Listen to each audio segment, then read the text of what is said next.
Crypto Gorilla, thanks for coming on. Crypto Gorilla. Hey, how's it going, Nate? Good. I guess something that's kind of been curious about sort of me when it comes to you is how did you kind of get into the space? Like, was there a project? Was there a person? What was the one kind of catalyst that got you into NFTs? So if you go back and watch one of my old videos, I actually say that like I don't understand NFTs. And then I got in the whole Twitter game. I started doing my research, and I was actually in on Cyber, the virtual museum where you can see all the paintings or the Mm. NFTs. So I was touring a bunch, and then I actually recognized it was either a Bored Ape or like a CryptoPunk, and I was like, "Oh, that's a Bored Ape. This guy has one." And then it kind of just hit me like, "Wait, I just recognize this." And I looked at the NFT as if I just saw somebody had a Ferrari. So at that Mm. moment, I really did a deep dive. I got into Discord like crazy, and then I was just hooked. I'm the type of person I think that I really like to consume something when I like it. So I just like I'm addicted. I'm totally addicted to it. I do this like 16 hours a day, so I love it. I remember watching you back in when I think your subs were like 6K around that. And from that, it just seems like your channel just keeps blowing up. Just like every time I check, this is like another thousand, another 2,000, like it's moving. Why do you think people sort of are gravitating towards you on YouTube in the NFT space? Yeah, it's crazy how that happens, dude. Like I remember the grind from one to or zero followers to 1,000 is rough. That was like 4 months. From 1,000 to 10,000, it happens in like it happened in 28 days to get to 10,000. The number one thing I hear is just people, I don't know, they just say I'm honest. I guess I'm not afraid to tell it like it is.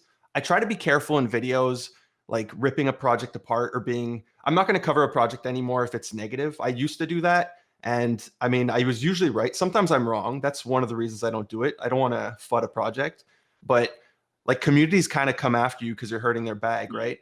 So I avoid making a negative video. If you catch me in a voice chat in a Discord, like I will rip a project apart if you ask me about it. I don't hold back. So I think that's why people do. And I guess people think I'm honest, or I mean, I think I'm honest. I guess this is a good segue because like I know I'm guilty of it, especially in the beginning using those 100x gains, that kind of all those types of thumbnails and things. But you, like I swear from the beginning, it hasn't been like that. What's your take on that and why don't you like to kind of do that? I get it. Like I don't hate on anybody who does it because they're just playing the algorithm, right? It's not them. It's the way YouTube works. If you want to get views, if you put 10,000%, 100x gains, you're gonna get the clicks. I guess I kind of do it sometimes with my titles. Like I put like massive NFT all in caps. But the reason I don't put the 100x gains is because I don't believe these NFTs are gonna 100x. If you get lucky with like a one of one, yeah, you might 100x your money. But I don't feel comfortable giving people the impression that they're going to 100x their money. So there was this video, and it's actually quite timely. There was a video at the end of it. You were talking about CloneX, and you were like, "Two ETH is a little bit of money to kind of tie up, and I'd rather kind of deploy that elsewhere." Obviously, hindsight's 2020, and that would have been a freaking great deal. But the thing that really stuck out to me, and I'm not sure if other people caught on, but the fact that you're like, two ETH is a lot of money. I guess where I'm coming from is a lot of people would want to hide that fact and just say you didn't want to spend two ETH on something. They wouldn't say two ETH is a lot of money. People want to have the illusion that they've got a 50 or a 100 ETH bag and, oh, I just don't feel like the project. Where you're saying two ETH is a lot and I feel like I could deploy that better elsewhere. I don't want to tie that capital up.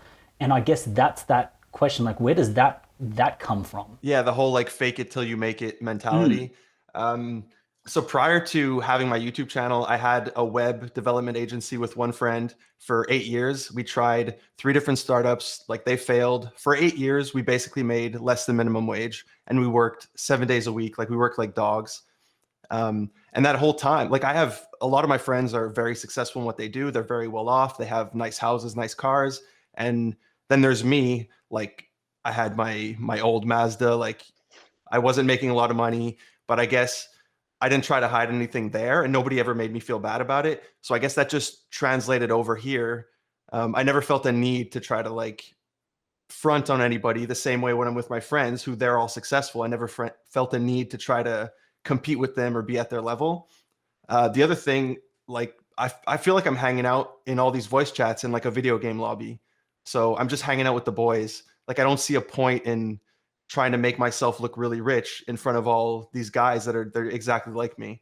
So I treat my videos like I'm talking to people in a voice chat, and that's just like the homies. It's just people I like to hang out with. Cool. I like that. I like that sort of approach and that take because it might not seem like much, but it really, if you pick up on the subtleties, that it kind of, that shows. And I think that also plays into the authenticity when someone hears you speak because you pick up on those cues and you kind of really see it.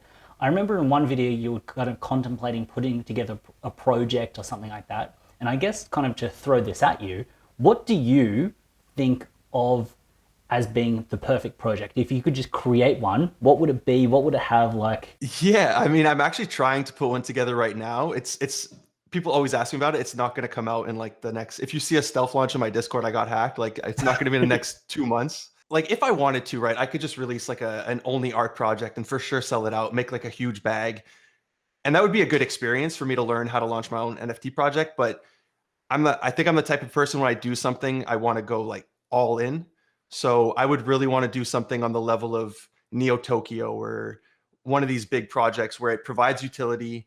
I would want to make a game, something with metaverse, or I would want to make my own game. So really high level stuff. I would sell the NFTs. I wouldn't do it for free like Neo Tokyo did with their first drop, but I would probably want to get funding from somewhere just so I can make like, yeah, that would be the last stage of the game. I would want to do it in stages, kind of like NanoPass. So stage one, stage two, I never reveal anything. All you see is stage one, and it seems very simple, and then provide a ton of value over time and reward the holders. Just like Neo Tokyo, punish the flippers and reward the holders. So I guess in the NFT space, and I'm sure you feel the same, every day feels like a week, every week feels like a month. It feels like we've been doing this for years. If there's a message that could give yourself a few months back, what would that message be? And I'm hoping that this message kind of translates to someone that's kind of at that stage at this point in time, if that kind of makes sense. I guess just trust your gut. Like if I could go back and tell myself one thing, it would be if you have doubts about a project, if you don't trust the founder, like don't mint it. It doesn't matter what everyone else is doing, don't mint it.